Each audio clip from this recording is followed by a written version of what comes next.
aos trabalhos do projeto Pouso do Tropeiro, História, Canto e Dança. Projeto este aprovado na Lei Paulo Gustavo, com o apoio da Prefeitura Municipal de Curitibanos, Secretaria de Educação e Cultura, Grupo de Arte e Folclore Entreveiro Cultural, Agência 4711, Augusto Marques Fotografias, Pet Pop, Um Mundo Pet, JCR Confecções, Júnior Antunes Materiais Elétricos, a BUFSC, Universidade Federal de Santa Catarina, SECART. Então, meus amigos, vou passar a palavra. Antes de passar a palavra para o nosso amigo Gago, eu gostaria de agradecer a presença de todos vocês.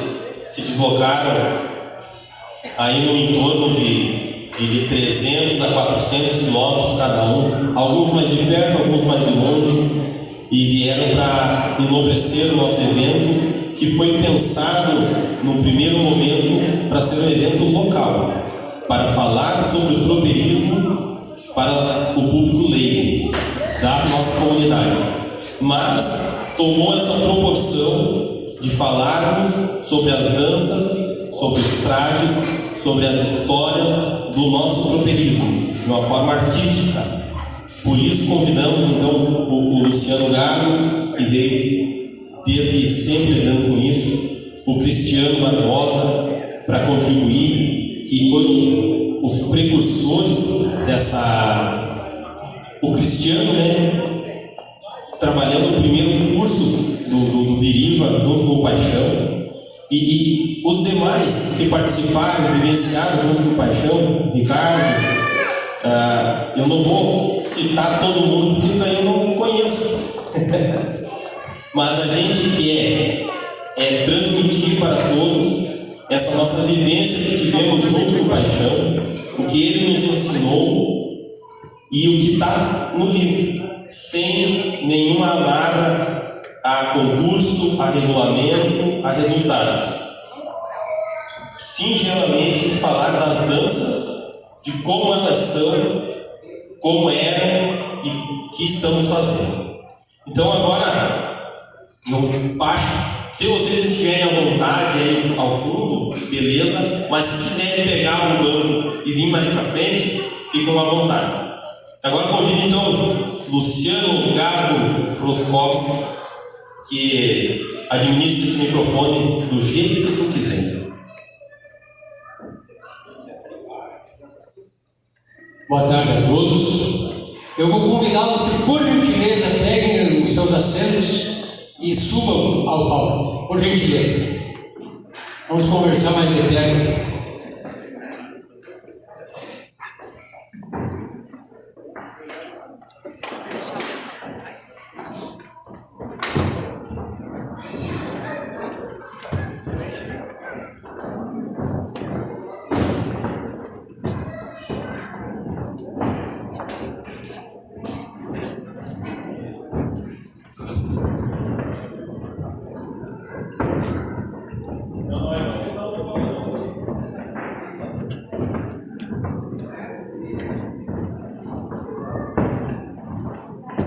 O pessoal do Chapecó que estava vindo já. Não, hein? Tá ótimo. Tranquilo. Muito bom.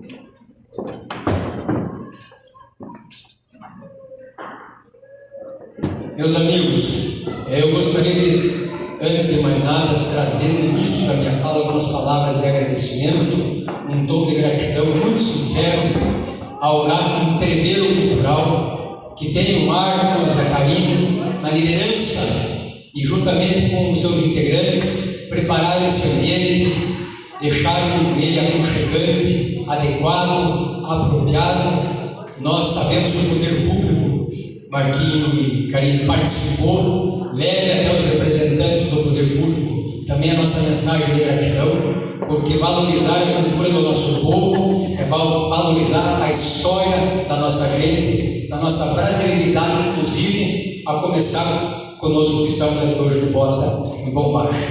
Um agradecimento mais do que especial a todos os amigos, a cada um de vocês, aqueles os quais nós já nos conhecemos, todos eu busquei cumprimentar de mão, e aqueles que eu não o fiz, estendo a minha saudação.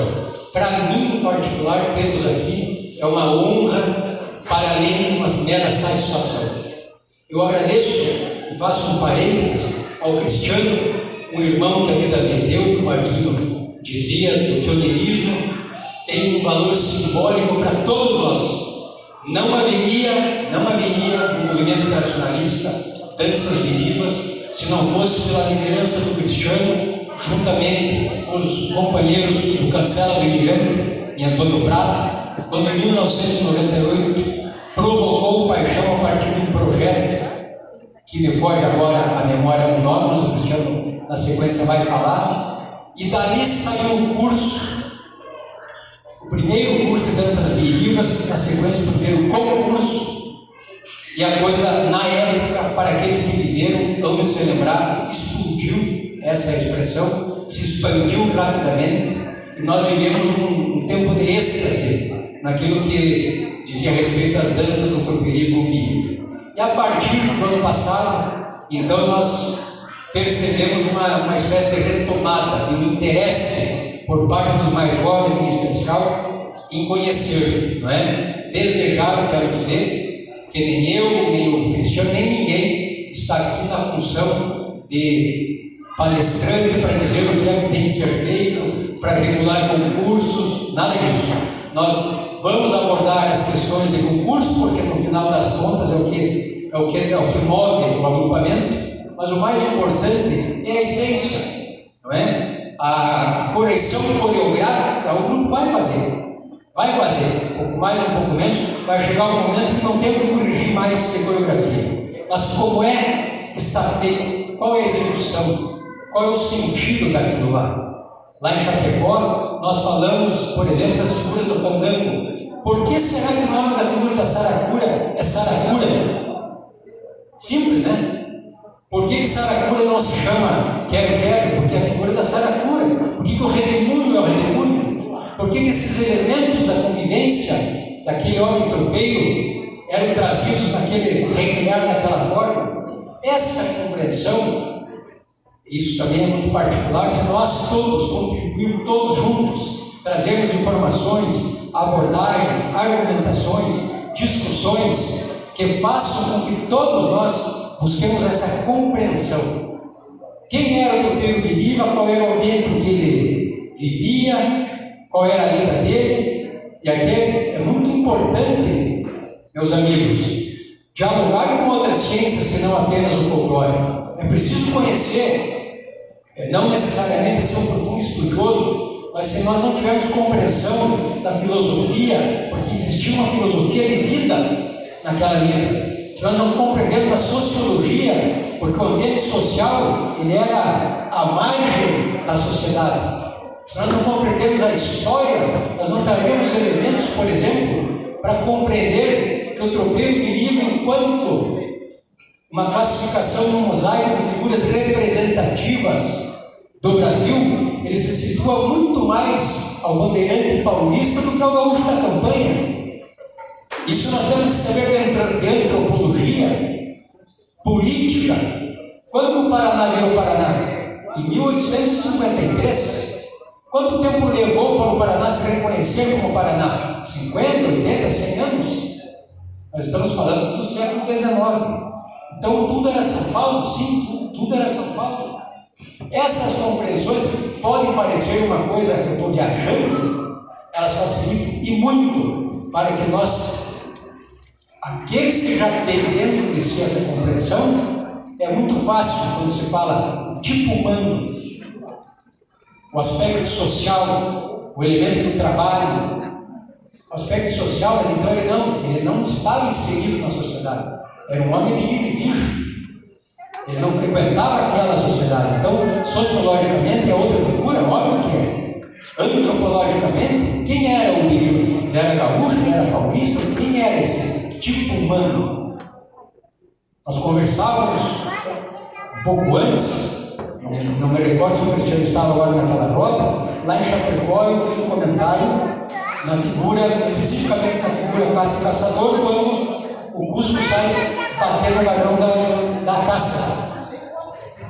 E nós dizíamos assim, a relação que nós temos, eu tenho 52 anos, a relação que eu tive de afeto com meu pai é uma, a que o meu pai teve com o pai dele é outra, e assim nós vamos de geração em geração.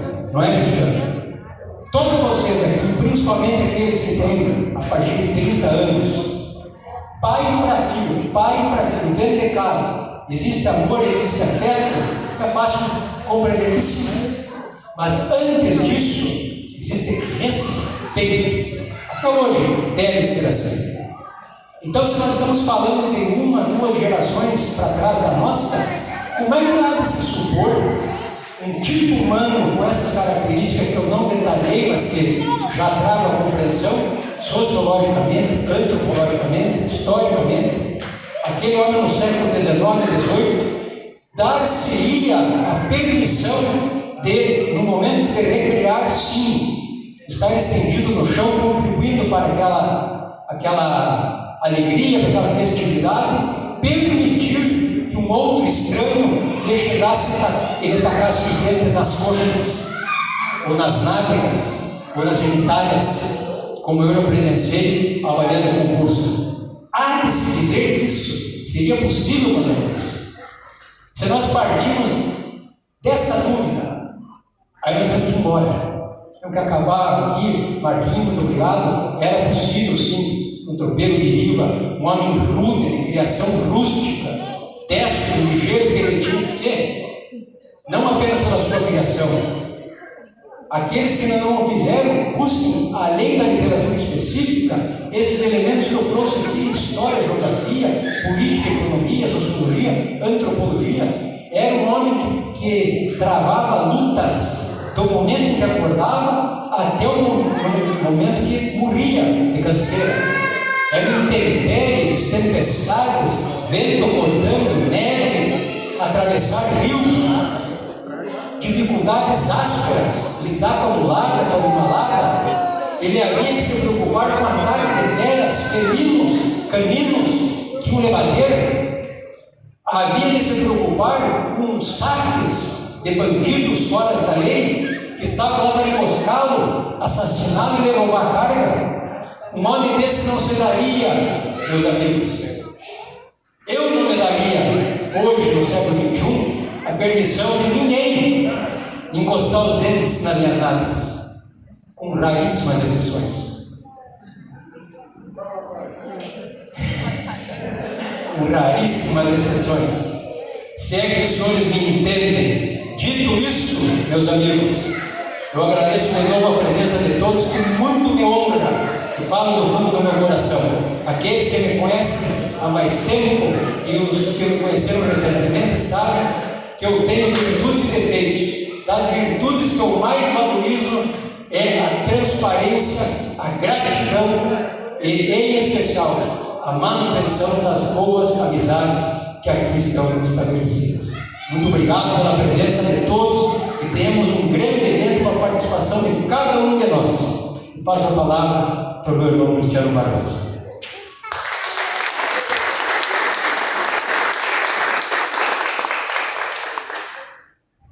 Bom, boa tarde então, pessoal. Eu não falo tão bem quanto o Gago. Ele é político, né? Foi candidato a prefeito de Guarapuava, tem toda aquela história. Mas parabéns pelas palavras, tá, Gago? A gente compartilha mais ou menos, nós compartilhamos mais ou menos da mesma ideia. Agradecer ao Marquinhos pelo convite. Mas para os mais novos, acho que aqui o Ricardo, acho que eu estou olhando assim meio de cabeça, foi o único que acho que acompanhou desde o início, no 98, quando nós iniciamos o movimento do tropeirismo Biriva em Antônio Prado. Depois, com relação ao que o Gago falou, a gente vai, com o tempo, com a nossa conversa, nós vamos entrando nesses assuntos. Quando o Marquinhos me convidou para vir para cá, eu pedi para ele se era relacionado a concurso. Enfim, se era alguma coisa relacionada com concurso, e o Marquinhos que não. que era uma conversa, nós íamos colocar as dúvidas, sugestões, interrogações, e na verdade sair com mais interrogações daqui. Daí quando o Marquinhos me disse isso, então tu pode confirmar que eu vou dar um jeito de estar lá conversando com o pessoal. E até agradeço a presença de vocês, no cargo de vocês. Eu até fico surpreso porque tem uns quantos, agora tem que cuidar o que eu falo, tem uns quantos entendedores também, né? Dependendo do lugar a gente pode mentir, mas aqui não vai. Então, Tropeiro Biriva, eu fiz um painel mais ou menos para nós nos localizar e para mim ter uma sequência. Tá, o que é o Tropeiro Biriva? Que é uma coisa que nós temos que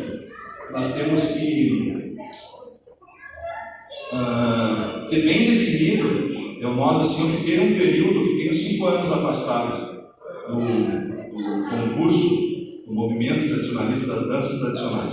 Foi por uma opção minha, antes da pandemia, depois pegou a pandemia, eu tinha outros projetos, estava voltado para a Comissão Gaúcha de Folclore, e nesse período eu observava tudo que vinha acontecendo, como eu não fazia parte, quem me ligava para mim, entrava em contato comigo, conversava, enfim, mas eu já dizia que, cara, eu não faço parte, não estou fazendo parte nesse momento do processo de avaliação do evento, então eu não tirava partido, mas eu observava.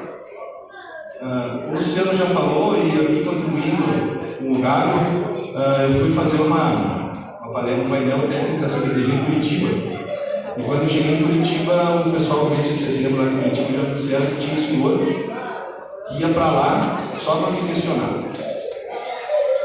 Só que ele achava que, na minha concepção, que na minha teoria, eu ia chegar lá e afirmar que o Tropeiro Biriva era gaúcho, era rio-grandense. E a primeira coisa que eu falei foi isso que o Gago falou.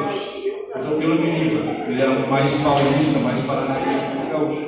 Depois que veio para o Rio Grande do Sul, ele pegou as características do nosso povo. Então nós temos que saber quem é o Tropeiro Biriva. É uma coisa que, por exemplo, no concurso de vacaria eu observei.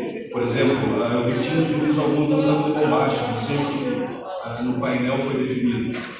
Tá? Então é uma coisa que nós temos que ter um cuidado, porque o Tropeiro Biriva não é o mesmo tropeiro do tropeiro atual.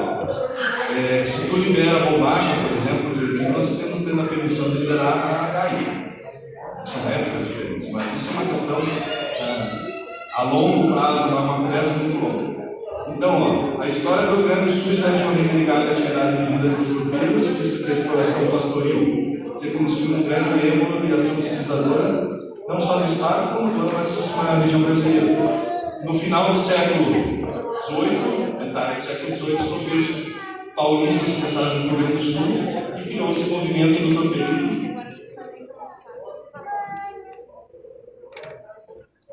Que o Luciano falou também, que a gente traz, o Tropeiro Biriva traz algumas peculiaridades, algumas particularidades, que é o grande erro que a gente tem, que nós temos, por exemplo, que nós misturamos o tropeiro atual com o Tropeiro Biriva.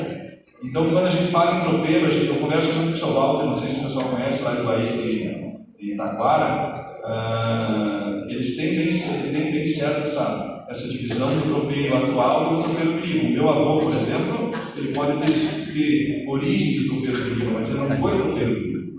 Foi tropeiro atual, como eu digo assim, como eu uso o termo do tropeiro da bombacha, por exemplo. E o Tropeiro Biriva não é o tropeiro atual. Então a gente tem que conhecer esse tipo de coisa, para quando o Luciano falou, quando a gente for representar alguma coisa no palco, nós temos esse cuidado, porque nós temos que saber a sociabilidade da pessoa. A época que ele viveu, todo esse tipo de coisa é questão fundamental. Ele tinha as particularidades no vestido, no dançar, no cantar, na forma de ensinar cavalo, todo esse tipo de coisa tem que sim. O pessoal, se pegar no Rio Grande do Sul, a região da Serra e a região da fronteira, a gente vai notar diferenças básicas, por exemplo, na encilha. Na região da Serra se ensina o cavalo de uma forma, na região da fronteira se ensina outra. Vocês nunca se perguntaram por que na região da Serra se usa carneiro com burro e na região da fronteira se usa carreta? Então, cada região tem a sua particularidade. Então, nós temos que ter esse cuidado, esse conhecimento na hora que nós vamos representar alguma coisa, por exemplo, um palco, vamos representar um grupo, para nós não misturar tudo, para nós não misturar o tropeiro atual com o tropeiro biriva. Aqui tem uma foto do Debré, aqui uma foto do grupo Tropeirismo lá do Prado, tem os bicos também, eu acho que tinha bico ali, o Codorna. Não sei se vocês conhecem o Codorna. Então que a cabeça está atrapalhando quem está atrás, aí a cabeça dele está atrapalhando a visão.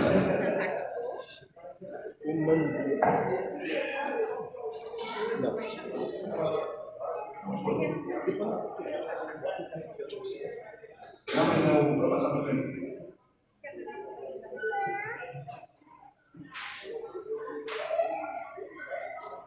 Tá. O curso e o concurso. Então, em 1998, nós fizemos um movimento aqui no Prado que nós queríamos trazer um curso. Na época, o Paixão estava fazendo os cursos, nós gostaríamos de trazer um curso. Cursos tradicionais. Tá. Para Antônio Prado, nós tínhamos o rodeio em dezembro, e daí uma condição, não era uma condição, mas ele sempre dizia assim: não, eu vou dar o rodeio, mas você tem que contribuir com alguma coisa para o movimento. Então, ele sugeriu nós fazer um curso. E ele apresentou para nós todos os cursos, e dentro desse curso tinha o curso de tropeirismo perigo, até então desconhecido. E isso foi em Araré, no Estudante da Tradição. E lá, quando nós saímos fizemos a reunião com ele no sábado, quando nós saímos de lá, conversei com o pessoal, com esse pessoal que está ali, ó. Eu disse: nós vamos, quem sabe, fazer esse curso de tropeirismo no Prado. Em 98, fizemos reunião com a patronagem, conversamos com o Paixão, e nós fizemos, na época, os tropeiros da tradição tinham um vínculo com o Paixão ele estava na frente dos tropeiros, eles trouxeram as danças reconstruídas, já tudo pronto, e a gente fez o primeiro curso em Antônio Prado em 1998 e o primeiro concurso, sendo que o campeão do primeiro concurso foi o CG Brasil do Rio Grande, e depois, por 3 anos consecutivos, foi o CG Top do Rio Grande, que até pedimos para os guris trazer o troféu, que era aquele troféu das mulas. Na época, assim, ficou bem marcante, marcou bem, porque o troféu era um pouco diferente. Então, o Paco foi o primeiro grupo que ganhou 3 vezes o Paco do Rio Grande, os guris estão aí, e ficou com o troféu. E depois foi feito o troféu grande, e daí o grupo, acho que nem existe mais, não estava conversando com o grupo do Miltinho lá, que acho que ganhou 2 vezes, o grandão está lá para poder mais rodeio, mas está lá guardado. Então, assim, ó, em 1998 foi feito o curso e o primeiro concurso. Para nós, na época, foi bem. Foi algo muito difícil, porque nós não tínhamos a dimensão do que era esse curso. Eu moro numa cidade, Antônio Prado, tem 14 mil habitantes, tem 2 hotéis. E de uma hora para outra, todo mundo liga de todo mundo é lugar, querendo vaga, querendo lugar, concurso, concurso com rodeio. E então, para nós não tínhamos a dimensão do que era esse concurso. Esse curso e esse concurso. Então, em 1998 foi feito esse curso e depois o concurso de tropeirismo. Passa para mim, faz favor. Esse é o cartaz do primeiro concurso, tá? E era o cartaz a foto do troféu, certo? O troféu, até eu tenho lá em casa, mas a imagem está bem, meio velho, né? Mas isso aí era a foto do primeiro concurso. Passa para favor. O livro, tá? Daí depois, só contando para vocês, nós não tínhamos. Em 98 foi feito o curso, em 2000 o Paixão, por intermédio de Antônio Prado, com o deputado Francisco Arco, já falecido. Como o deputado Francisco Arco, foi feito o livro Bilivo, aquele do Paixão. Só que nós tínhamos uma cobrança por parte do movimento em si. Porque o que acontecia? A chula, nós tínhamos a descrição da coreografia da chula no manual. O manual azul do Paixão ainda tem a chula repetição, tem a noção. O Chico do Porrete, nós temos só algumas considerações do Achegas, nós tínhamos na época. Só algumas considerações do Achegas que explicavam como é que era, mas não dizia tempo, tudo isso. A única dança que nós tínhamos, ela completa, era a dança dos facões, e tinha no Achegas também. E nós tínhamos uma falha nos regulamentos, que nós não tínhamos a inscrição do fandango. Do fandango, sapateado, o fandango primitivo, as inscrições, nós não tínhamos. E nesse momento, ali a partir de 2000, 2004, 2002, 2004, houve uma pressão da parte do movimento do Rio Grande do Sul, do MTG do Rio Grande do Sul, e da CNTG, porque eles tinham começado a fazer um movimento do tropeirismo, e não tínhamos como eles nos cobravam, que eu digo, eu fazia parte da CNTG já, eles nos cobravam, porque não tinha como nós ir ao Mato Grosso jogar tropeirismo se o pessoal não tinha a descrição coreográfica em algum lugar. Tá? Em 2000 Em 2004, 2005, nós conseguimos uma verba em Antônio Prado com os empresários lá, que eu lembro que na época, em 2004, faz 20 anos, era 6 mil reais. Nós conseguimos essa verba com os empresários para nós descrevermos fazer a descrição, para nós uma paixão descrever o Fandango Sapateado. Então aqui é uma foto num final de semana que nós passamos em Antônio Prado, tirando as fotos, supervisão do Paixão, tá? Para esse livro estava tudo pronto. Tá? O livro estava tudo pronto, nós tínhamos a Maria Lu, nós tínhamos a secretária de TG, ela digitou todo o livro, estava tudo pronto com as fotos. Quando foi em outubro, o Paixão ligou para nós dizendo que não tinha como fazer mais um livro, aí foi feito o livro do Shots. Daí sendo o livro do Shot de roda, troca-palho, roda, e não foi feito o livro, não foi feito a descrição do Fandango. Motivos particulares dele, tá? Mas nós tínhamos tudo pronto. Daí depois o mesmo texto foi utilizado agora nesse último no livro, agora que saiu a descrição do Fandango, esse livro que o Paixão fez ali, acho que lançou depois que ele faleceu. Tá? Então é a mesma descrição, é a mesma coisa. Então lá em 2006 nós conseguimos a verba, estava tudo certo, foto tudo tirada, figura tudo tirada, não foi feito o livro. Quando digo nós, pessoal da Antônio Prado, nós tínhamos esse sonho de escrever, porque nós tínhamos feito o curso, nós tínhamos conseguido, em contrapartida com o deputado Francisco Arco, a edição do primeiro livro, aquele só explicava, tinha duas fotos, e nós tínhamos conseguido o Fandango, mas infelizmente nós não conseguimos. Tá? E daí, depois disso, nós estávamos em Jataí, no Nacional, estava eu, o Nito e o Giovanni, acho que era nós três. E nós estávamos no Nacional e lá nós fomos cobrados pelo MTG do Centro-Oeste, do Mato Grosso, que não tinha mais como nós continuarmos com a agência viva, não tinha questão CBTG, não tinha mais como nós continuarmos com o lance do tropelismo se nós não tivéssemos um embasamento técnico, um livro técnico que dissesse como é que faz, especialmente a dança da chula, como eu falei para vocês, tem o manual azul, que é de repetição, os detalhes do Chico do Porrete e a descrição e a parte musical do Fandango. Quando nós íamos voltando, isso aí cobraram nós no final de semana, e quando nós íamos voltando de lá, nos reuniram embaixo do ônibus e veio nos intimaram para nós três, para o Paixão ainda era vivo, para fazer um livro técnico, um material técnico que trouxesse essas informações para as pessoas. Eu, na minha ignorância, cara, sou mais exato, sou mais matemática e física. Eu não vou escrever um livro. O Nito correu e o Giovanni pior. Não vou escrever um livro. Tá, daí eu cheguei em casa, parei. Nesse meio tempo, me liga o pessoal do Campo Grande, me liga o pessoal da CBTG, dizendo que eu tinha que ir para Campo Grande fazer um painel de tropelismo.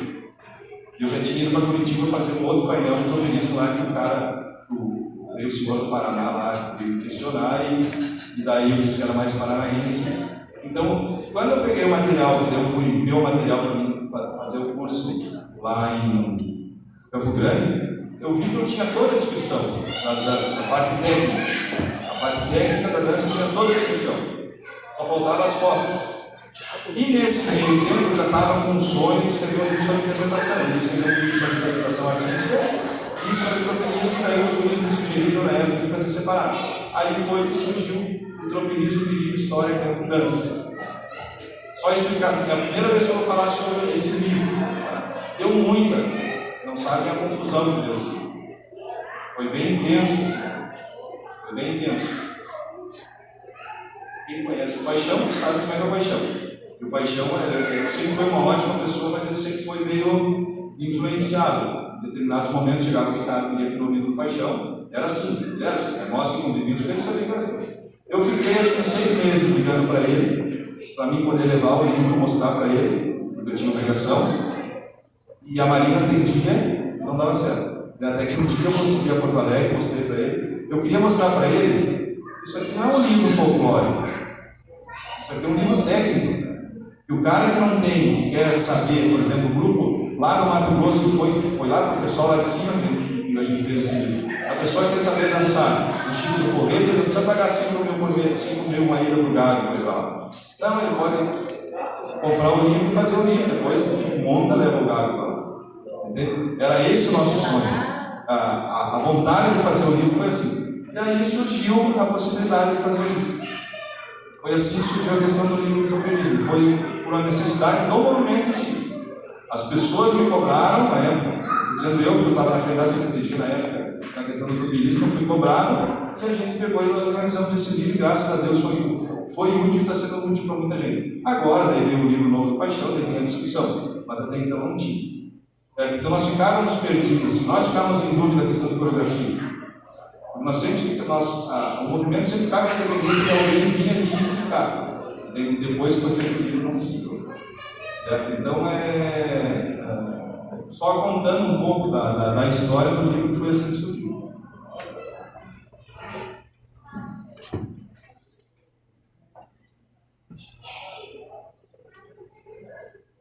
No livro, enfim, sobre o troperismo, a gente fala sobre o canto e a dança.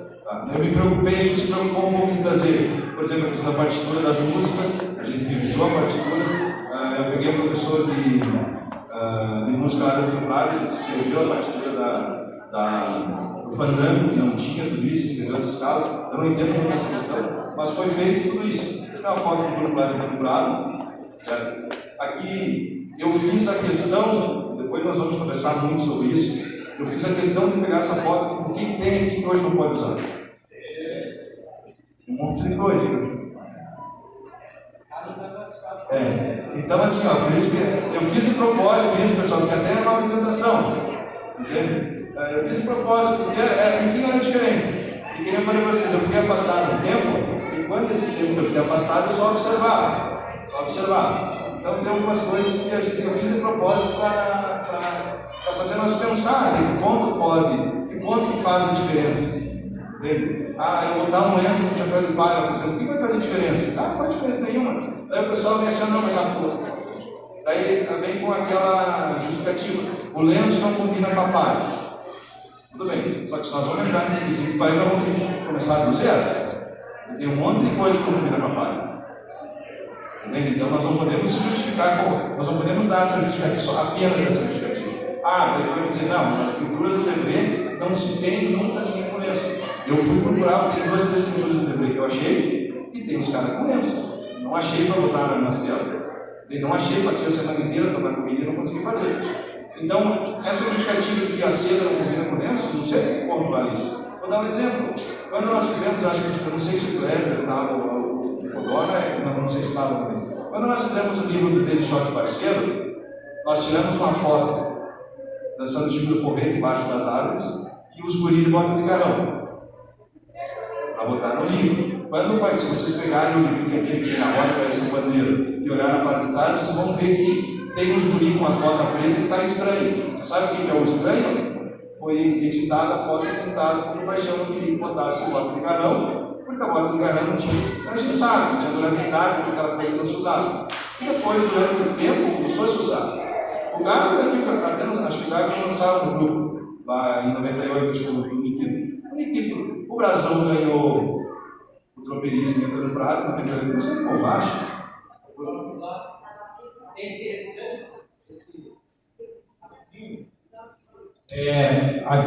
Já tinha uma discussão porque era uma coisa que estava nascendo, ele era o primeiro, certo? E nós tivemos o Nikito era instrutor do Planalto Lajeano e nós do processo não teríamos número suficiente para dançar. E o Paixão disse, não, o regulamento não limita. Então aqui vale até um registro histórico. Por primeira vez no movimento, 2 entidades se juntaram para fundar um agrupamento ocasional, os Biribas. E o Nikito veio com esse negócio, cara, eu não sei, nós temos que falar com o seu Paixão. Daí ele estava meio receoso, e Brasão vai pôr, não pôr, nós conversamos entre nós, disse, olha, vamos pôr tudo. Ou, né? E nesse vamos pôr tudo é que o Paixão vai corrigir.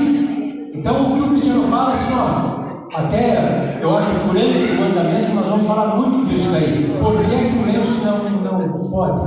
Né? Parabenizei os organizadores que ambientaram aquela foto lá, ó, aquele jovem bonito, vistoso, com 28 anos mais ou menos.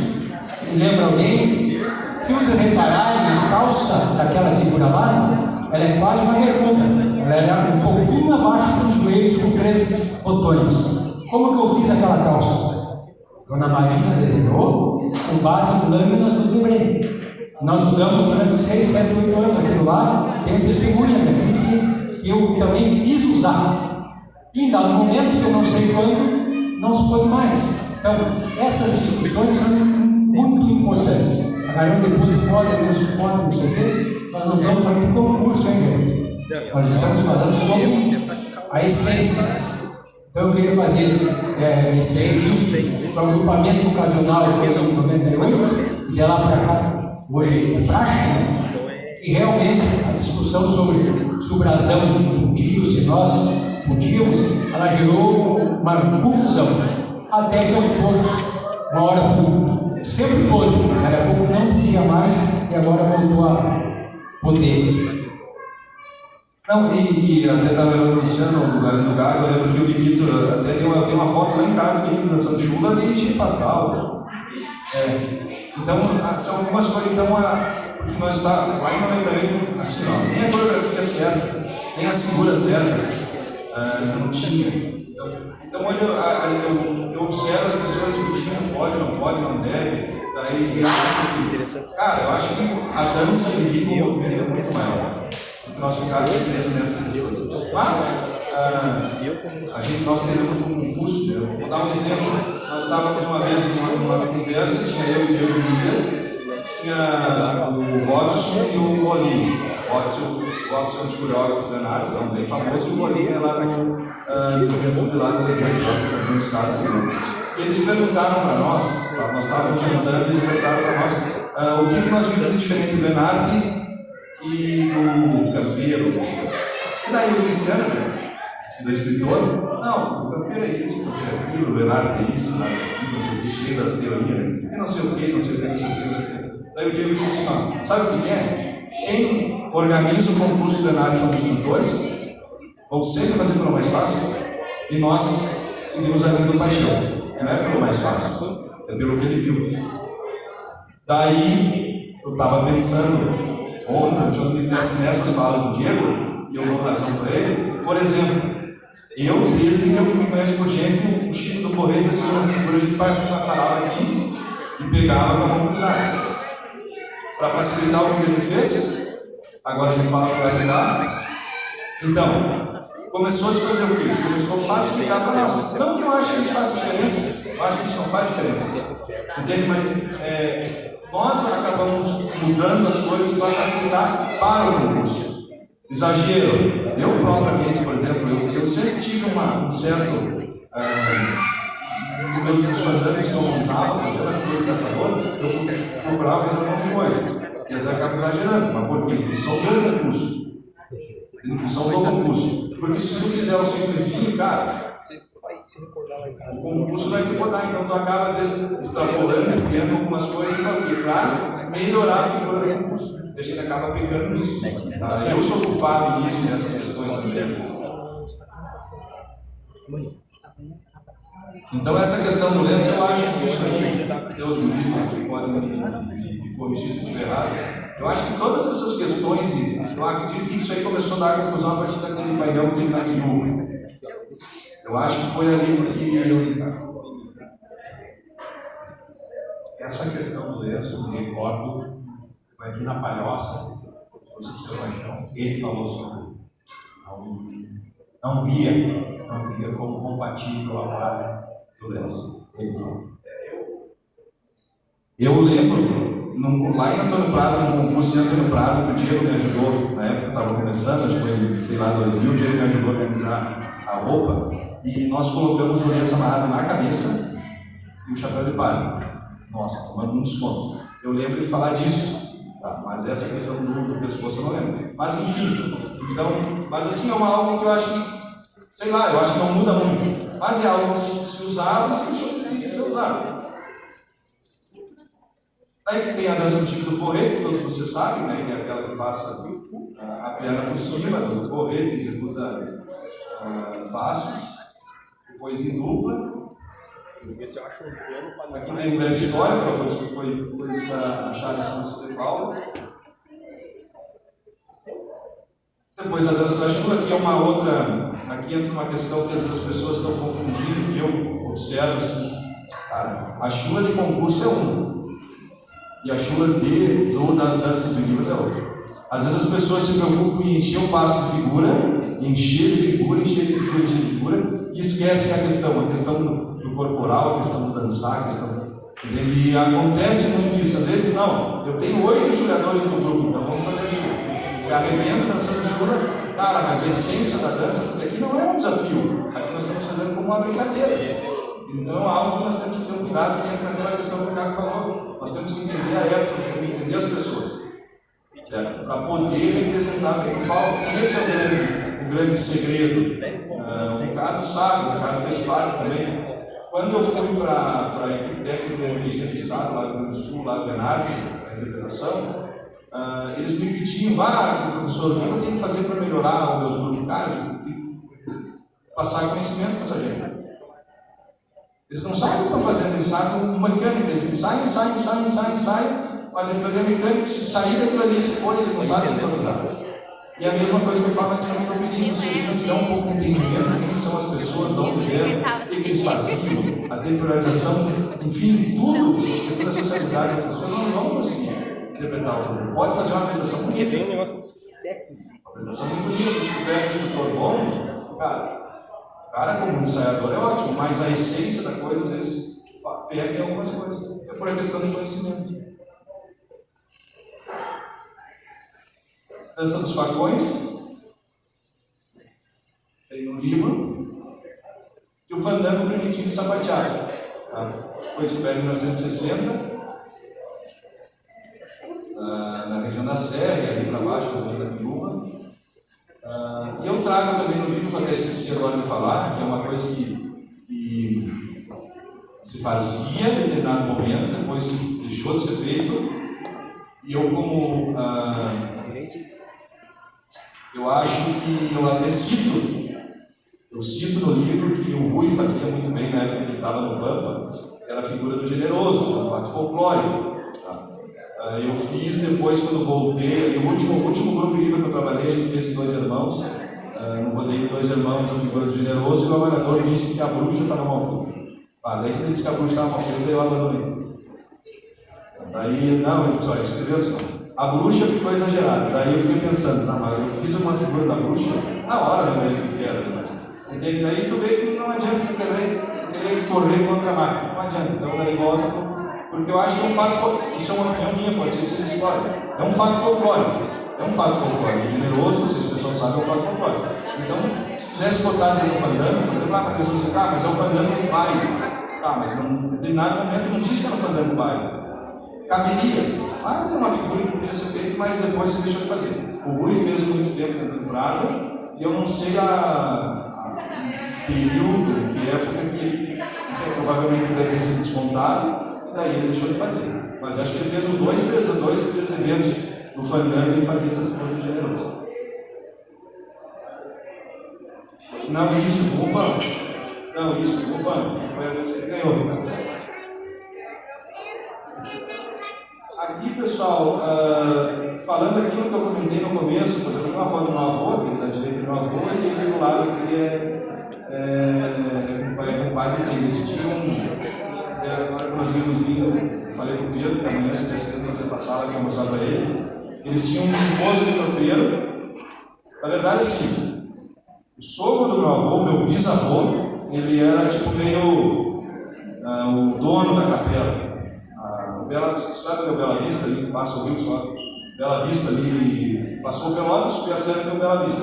Ali para frente ele tem a estrada velha que sai do asfalto, ali para o interior ele tinha o Passo da Areia, Eles tinham ali, meu bisavô tinha um salão, 2 salões de baile, um dos pretos e um dos brancos, porque ele era loiro, do olho azul e a minha bisavó era búlgara, então metade dos filhos nasceu preto e outra metade nasceu branco. Então ele tinha um lado da Rússia alunos brancos e do outro lado da Rússia alunos pretos. E o meu avô, por intermédio do meu bisavô, ele colocou um poço de troca. Então o que acontecia? Eles traziam o gado até ali, vinha para Santa Catarina, eles traziam o gado até ali no Passo da Areia, isso agora no final do século, no início de 1900. Eles traziam o gado até ali no Passo da Areia, e de manhã cedo, de madrugada, eles levantavam e passavam para Santa Catarina no Passo da Vitória, para o Rio Palácio. Até eu falei para o Pedro, e essa aqui é uma foto tirada na frente da residência deles ali no Passo da Areia para Catarina. É aquilo que eu falei para vocês. Eu, cristiano, não considero esses dois tipos humanos como um tropeiro perigo. Eles são tropeiros. Eu, cristiano, não considero eles como tropeiro atual. Tá? Eles podem ter origem, eles podem ter linhagem de tropeiro perigo, certo? Mas eu não considero, porque eles já são de outra época. E daí vem o Gago que eu estava conversando, que quando o Gago fez parte da equipe de avaliação, não sei qual foi que eles combinaram, porque uma coisa é o concurso. O concurso nós combinamos. Nós temos o concurso amanhã, nós vamos combinar algumas coisas aqui, e o concurso vai valer aquilo lá. Perfeito? Quando eu vi o pessoal dançando de bombacha em Vacaria, não vejo problema nenhum. Mas se tu libera, isso é uma opinião minha, se tu libera a bombacha, tu tem que liberar a gaita. E vou deixar uma outra pergunta aqui para vocês, que é uma coisa que faz tempo, vocês que são novos. E se tem alguém que gosta de ler, que gosta de ir atrás, que gosta de procurar. Eu não achei até agora. E olha que eu já procurei um monte. O Paixão dividiu nossas danças em gerações. Primeira geração, segunda geração, terceira geração, quarta geração e as híbridas. Até aí tudo bem. A primeira geração tem uma característica de dançar e de tocar. A segunda geração é a mesma coisa, movimentação, interpretação, toda aquela coisa. Eu, cristiano, classifico o tropeirismo um outro ciclo, uma outra geração. Então elas têm que ter as mesmas características, concorda comigo ou não? Se elas têm mais ou menos a mesma temporalização, o mesmo ciclo, a mesma origem. Tá. E daí como é que a dança dos facões é uma valsa? Porque a dança dos facões é uma valsinha. Daí tu pega a dança da chula, e daí eu gago o músico me corrige. Tá? A dança dos facões é ternária, né? É ternária. Tá? Ela tem uma característica de tocar. A chula é binária, fandango é a mesma coisa, e o chico é a mesma coisa. Eu não estou aqui para questionar ninguém, é só para nós pensar. Claro.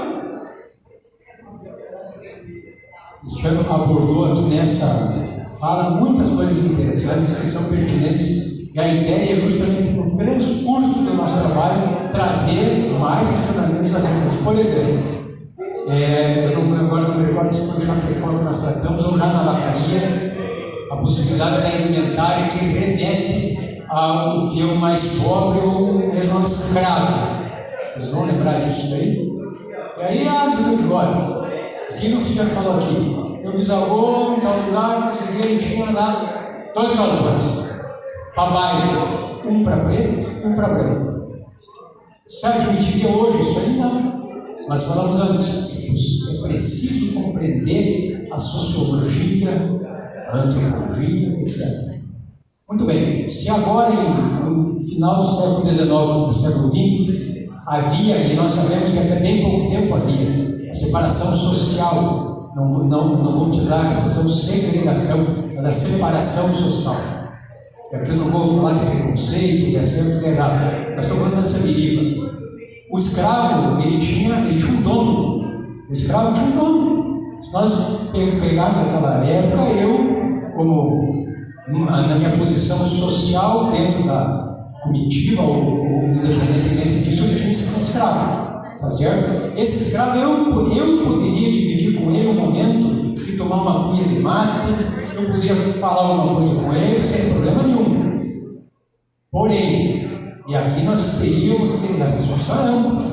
Aí nós vamos buscar antropologia, sociologia para dizer se é ou não. História. Esse mesmo meu escravo, com o qual eu tinha a condição de tratar com ele até intimidades, no momento em que a comitiva disse agora vamos dançar, eu não ia levar o escravo. Eu não estou falando isso A história nos diz que é assim. Era isso aí. Então, eu fui voto vencido, porque como o Cristiano falou, na vacaria nós combinamos o que ia valer e o que não ia. A ideia da indumentária que remete ao escravo, eu fui contra. Olha, acho que não é assim. E nós temos fundamentos para... mas é muito cedo, vai ter vacaria, ok. Né? E sempre que for tratado de concurso, eu vou levantar essa questão, como a dos lenços, por exemplo. Não combina com a palha. Em que época que não combinava com a palha? Porque o ciclo do tropeirismo ultrapassa 2 séculos. Até agora, quando o Cristiano fala, não considera o tropeiro deriva, perfeito, mas como que chegou aqui? Em algum momento não era possível, mesmo que nós vamos lá para as danças tradicionais dos hibridismos, né? Em algum momento não poder-se permitir essa simbiose, essa mistura, o lenço com a palha, em qual momento que não combinava perfeitamente? Ok? E assim a gente tem o nosso evento hoje, né? O Cristiano falou mais coisas que eu tinha que falar aqui, mas agora eu vou. Uma última questão: o bisavô do Cristiano está aqui, avô, e o compadre dele. Há de se admitir a ideia desses 2 sujeitos austeros roendo as nádegas do outro? Deu mais considerações, mas... Bom, pessoal, eu trago uma inquietação, mais como para deixar como dúvida mesmo. A gente não vai sanar. Talvez surjam elementos que a gente consiga evoluir. Mas eu trago a inquietação a respeito do que todos nós aqui hoje tratamos da projeção. Tratamos única e exclusivamente da representação em palco, ou seja, a projeção. Bom, para uma projeção, uma representação mais fidedigna, a minha concepção, eu teria, se fosse possível, fazer uma cisão entre o trajar, a indumentária e a dança. Ao meu ver, a reconstituição das danças me remete a esse tropeiro que não é mais um tropeiro que muito bem falou o Cristiano. A reconstituição dos temas, da coreografia, chula, chico de corrente, do Flamengo. E o trajar, nós estamos olhando para uma outra época. A combinação dessas 2 situações, se assim didaticamente a gente pudesse fazer essa cisão, gera um padrão de comportamento e um padrão de apresentações, às vezes conturbado com esse texto. Então, ao meu ver, didaticamente, se eu começasse hoje a pensar em tropeirismo de nível, eu faria essa cisão. Vamos olhar primeiro para a indumentária e entender e passar para os dançarinos de tipo humano e sociedade e, eventualmente, até fazer essa cisão mesmo. Na hora da dança, a projeção é de outra época. Não sei se me fiz entender, mas deixo como uma inquietação e uma dúvida, se assim pudéssemos fazer, começar a pensar as coisas do tropeirismo Miriva desta forma. O Ricardo fala, e o Cristiano, até ele fez a provocação da valsa. Então, pois eu disse que o Cristiano falou tanta coisa, então, enfim, é a mesma coisa na minha ideia, o que o Ricardo fala. Se você pegar o que o Cristiano falou, ele falou muito bem. Como assim então? Porque se é uma valsa, e nós vamos falar de uma outra época então, da valsa. Extremos. Então, mas não poder se admitir nesse ciclo de mais de 2 centúrias, 200, em algum momento que esses tropeiros já não derivam, mas tropeiros com gaita ou não, aí vale muito bem a provocação. Mas em que momento que entrou a valsa da dança dos pacões? A chula nós temos, salva Agostinho de Santiago, agora ele comenta de uma chula grave 1827. Certo? Então a chula grave, descreve ela como ela se dançava em 1827. Mas se nós vamos falar de valsa, para chegar na gaita, não sei o quê. Então, extremamente interessante, e essa é a nossa ideia, pessoal. Vamos questionar, porque é por aí que nós vamos render. Agora, só já voltando ali, Ricardo, agora se não esqueça as datas. O Gago, o Ricardo também vai lembrar, o Luciano também, e quando a Paixão de 151, que o seu Agostinho Moraes apresentou a chula para ele, eles ficaram meio, mas a da chula só ouve, não sei o que, vinho, um porrete. E daí eles foram, daí acharam essa descrição do Santilero, tá? E daí que o Santilero diz que o cara chega, afina a viola, e daí toca uma espécie de chula grave, toma um mate, tem toda aquela história. Daí eles, então aquele senhor de vacaria está certo. Então foi a partir dali, dessa informação que o Agostinho Serafim, e desse livro que eles começaram, que eles, no caso, comprovou que a dança da chuva existiu. E com relação ao que o Ricardo fala, eu não tinha pensado nisso, mas há lógica. Porque, óbvio que não tem como nós temporalizar, é difícil, não existe. Quando a gente, às vezes eu ouço assim as pessoas dizem, não, mas até, você vê o pessoal Leonardo, né, lá no Rio Grande do Sul, até 1800 usou chilipá, até a bombacha começou a usar no Rio Grande do Sul, sempre tem pessoas no Rio Grande do Sul, mas enfim, eles têm todo não pode usar isso, não pode usar aquilo, usa bombacha. Quando eles começam aquelas teorias lá, eu saio de perto e cara, não tem como. Não tem uma data exata, não posso chegar aqui e afirmar, não. A partir de hoje, até aqui se usou chilipá fralda, a partir daqui não entrou mais, e aqui nós somos chilipá saia, não tem como nós temporalizar as coisas. Só que essa questão que o Ricardo falou, tem lógica. Agora, eu não tinha pensado nessa hipótese. É algo para nós pensar, porque o traje, nós estamos fazendo o traje a partir da metade do século XVIII, metade do século XIX, que é um traje característico, depois veio os outros trajes. E as danças, será que eram desse período? Então, é algo para se pensar. Mas é uma coisa assim, que eu acredito que nós vamos ficar discutindo aqui, vamos discutir, e se nós fizermos outro encontro, que já deixo meio agendado, o pessoal nós queremos fazer um encontro parecido lá em São Marcos, tá? E nós vamos entrar nesse assunto lá de novo, se tiver, e nós vamos longe, mas é algo para nós se perguntar. O pessoal que gosta de ler, vai, estuda, vai atrás, porque é uma inquietação que fica, que o movimento nós temos, e consequentemente o movimento vai ganhar. Se nós conseguirmos, não resolver, mas pelo menos esclarecer alguma coisa.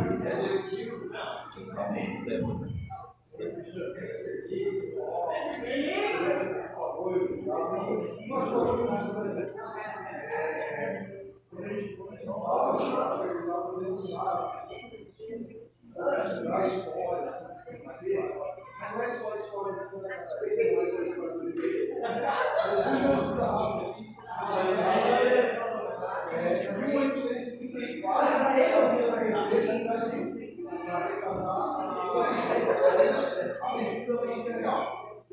só vem para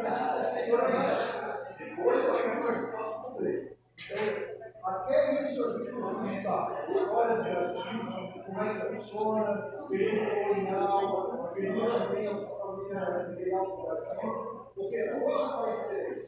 As questões das primeiras faculdades, as línguas de autoridade, a música, instrumentos, período valor que são bem do Brasil. Então, quando a gente fala de universidades, de educação, a história não só a história de outros. Porque toda esse falar de nós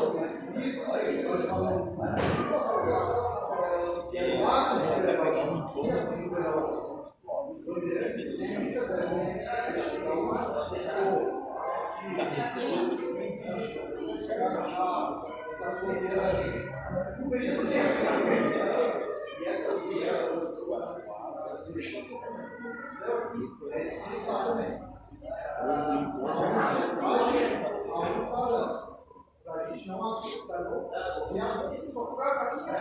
Então, quando eles são uma coisa, eles vão estudar um pouco. Não só uma essa, porque só uma possibilidade que ela tem que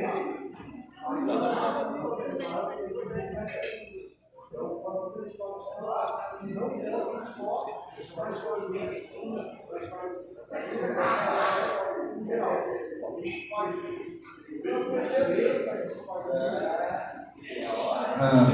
prometi para mim, e depois foi uma promessa que eu não cumpri. Eu prometi para mim que eu nunca mais ia me envolver com concurso de dança. Prometi para mim que nunca ia mais me envolver com concurso de dança, porque eu estava enfiado de novo. Mas a função do Pedro, eu não queria que ele desistisse, daí então ele foi, quando eu vi já estou de novo envolvido, já no meio de confusão, conselho de ética da MTG, conselho de ética da MTG, vou reclamar do resultado, confusão, e aquelas coisas sempre, sabe? Eu tinha prometido, por que eu prometi isso? Porque naqueles 5 anos que eu fiquei afastado, o Giovanni primeiro, eu sempre declaro que estamos novos aqui, não, o Abdão Batista, não sei se o Abdão Batista estamos novos. Ele me convidou para um encontro, para mim vir fazer, ele tinha um encontro no Biriba lá, para ele falar sobre o fandango. Eu digo, vamos lá, peguei a Andresa e embora. Eu já tinha me afastado disso, tu sabe por quê? Porque ali eu comprovei tudo aquilo. Cara, eu não vou discutir com o Ricardo se o Ricardo só tem uma verdade. Hoje eu, Cristiano, não discuto mais. O Ricardo só vai trazer a verdade. Estou dando exemplo, então. O Ricardo, ele só vai trazer a verdade dele, cara. Quando nós vamos falar em um período de vida, que o Gago, que não disse qualquer coisa que gosta de discutir, cara, onde a gente vai achar menos material do Rio Grande do Sul. Nós vamos falar de tropeirismo, nós vamos achar material do Paraná para cima, né, Gago? A gente passou, nós tínhamos um sonho de vencer, nós fomos para Ouro Preto, toda aquela região. Acho que uns 15 dias. Cara, eu me encantei nos museus. Daí eu olhava um pouco diferente do que o Paixão trouxe para nós, as fortalezas, mas olhava e falava, mas olha como é que os caras faziam, cara. No mesmo formato, assim, daí ele usava placas, eram aquelas caixas, já, porque daí era diferente, o tropeirismo deles era para outra coisa. Mas se tu quer estudar tropeirismo, por exemplo, tu não vai atrás da literatura do Rio Sul. Lá eles vão falar mais do tropeiro atual.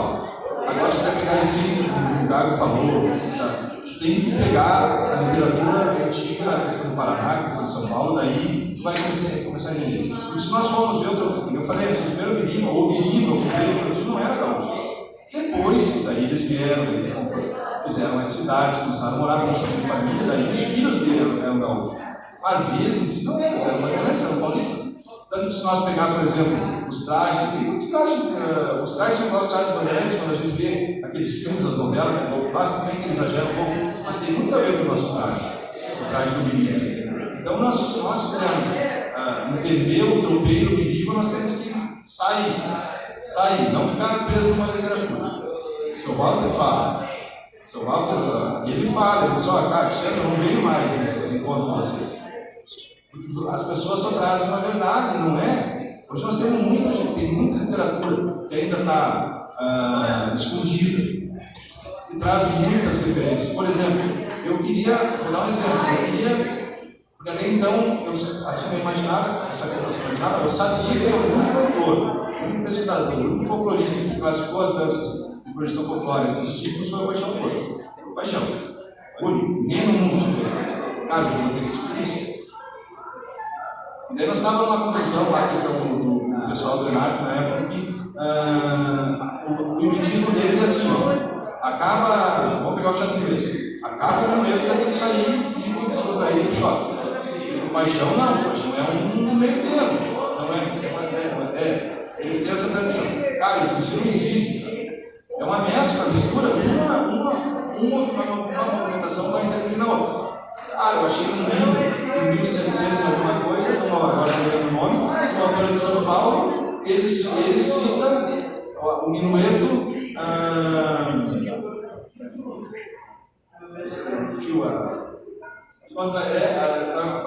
minueto de mais alegre contra a dança, ele cita. Vocês estão vendo o que eles estão fazendo nas nossas danças? Está aqui, não é o Paixão que está falando. Eu não lembro o nome da escritora. Uma mulher, no livro de 1700, ela fala. Entendeu? Ela cita essa coreografia. Então, a gente tem que sair do nosso mundo. Eu acho que nós temos uma literatura que é referência aqui. Por exemplo, a referência do meu livro é o Paixão. As obras do Paixão. O Biriba, especialmente, os outros é um pouco mais amplo, mas o Biriba foi baseado nas obras do Paixão. Ela é a minha referência principal. Mas tem algumas coisas que eu boto na opinião. Eu tenho livre interpretação, por exemplo, o Paixão diz que o caranguejo é minueto. Tá? Eu, para mim, já é uma contradança, pelas características. Deixo claro o rodapé embaixo. Toda a parte literária do Senhor Paixão Gordo, desafio, que ela é minueto. Mas eu, por causa disso, acho que é contradança. Então, acho que nós temos que abrir um pouco. Eu não nem tenho pretensão nenhuma. Só que nós temos que ir atrás de outras literaturas que nós podemos se embasar. O Paixão foi atrás. Ele tinha que comprovar o que ele queria falar. Então, nós temos que ir atrás. E isso só engrandece o nosso conhecimento. Às vezes a gente não entende, mas como é que os caras conseguem fazer aquilo? Eles sabem o que estão fazendo.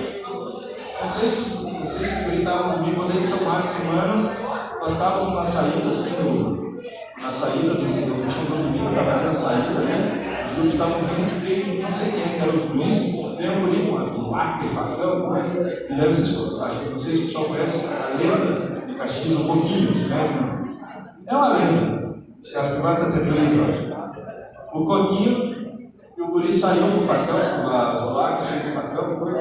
Daí o Coquinho se entendeu, pediu pro guri: para quem serve isso aqui? Deu o guri para carregar o facão. Sério, tio Coquinho? Sim, carregar o facão. Como é que é o nome disso aqui? Não sei, o instrutor não pode botar os facão para nós carregar. Então o que acontece? Cara, pode ser um ótimo grupo, pode ser um ótimo bailarino, pode ser só que o cara não tem conhecimento de uma placa. Ele traz a verdade dele, que é o que a gente usa para botar os facões dentro, né? Então, infelizmente, assim, então nós temos que ir atrás. Então, eu botei uma frase do Câmara Cascudo, pessoal, o Câmara Cascudo é de nós folcloristas, é considerado o maior pesquisador e folclorista. Se não tiver debaixo dos pés da alma, a lei de sua terra, não resistam aos atritos da viagem da vida, acabam no color e no bolo, eles parecidos a Deus, Câmara Cascudo. Isso é verdade, se tu não sabe, já tem ditado aquele que não sabe de onde vem, tu não sabe de onde vai. Então é muito importante essa questão do embasamento teórico, que a gente procure outras literaturas. Não nós ficamos presos só na literatura. E aqui, aí uma foto que vocês quiserem tirar para botar na cabeça da câmera. Cristiano Barbosa, senhor professor tradicionalista e agora escritor. Então, da minha parte, era isso, professor. Não sei se. Vamos lá. Eu falei para vocês, eu falo com o lado para ajudar a política, você sabe como é. Obrigado, Cristiano. Marcos, podemos antes abrir a palavra, pessoal, para alguém que queira complementar, fazer algum questionamento. Eu mesmo tenho muitos questionamentos, mas acho que a gente pode fluir. Quero imaginar que em cada um dos temas, Cristiano, que nós analisarmos, surjam os questionamentos pertinentes à tua fala, aquilo que os outros amigos contribuíram, nós vamos pouco a pouco enriquecendo cada um dos temas com as dúvidas, e é muito necessário. Os chapecoenses chegaram lá, maravilha, sejam bem-vindos. Antes de vocês chegarem, nós falamos mal de vocês, uma barbaridade. Para descontrair, se vocês já viram ali no Suassuna, um dramaturgo famoso brasileiro, autor do Alto da Compadecida, ele diz, eu concordo com ele, ele diz, eu concordo com ele. Eu acho muito feio e temerário falar mal de alguém pela frente. Constrange aquele que você está falando mal e você está constrangindo. Não custa nada esperar a pessoa embora das costas e a gente fala mal. Mas falando mal, não, ali é nos fazendo isso. Marquinhos, se não temos perguntas e nada, podemos colocar os músicos à disposição. Avisos paroquiais, então. E o Renê e o Arthur se apresentem. Enquanto os guris se arrumam ali, eu gostaria que vocês, aos poucos, procurassem a Renata, nossa secretária, para pegar os dados e preencher um cadastro junto da UFSC para a emissão do certificado. Renata, dê um tchauzinho para tu beber. Não, ninguém vai ligar. E então, enquanto os músicos se arrumam, vamos dar um 10 minutinhos, 5 minutinhos para quem quiser tirar uma água do joelho, para nós limpar a sala, e aí voltamos para meter o pé no salão. Bueno?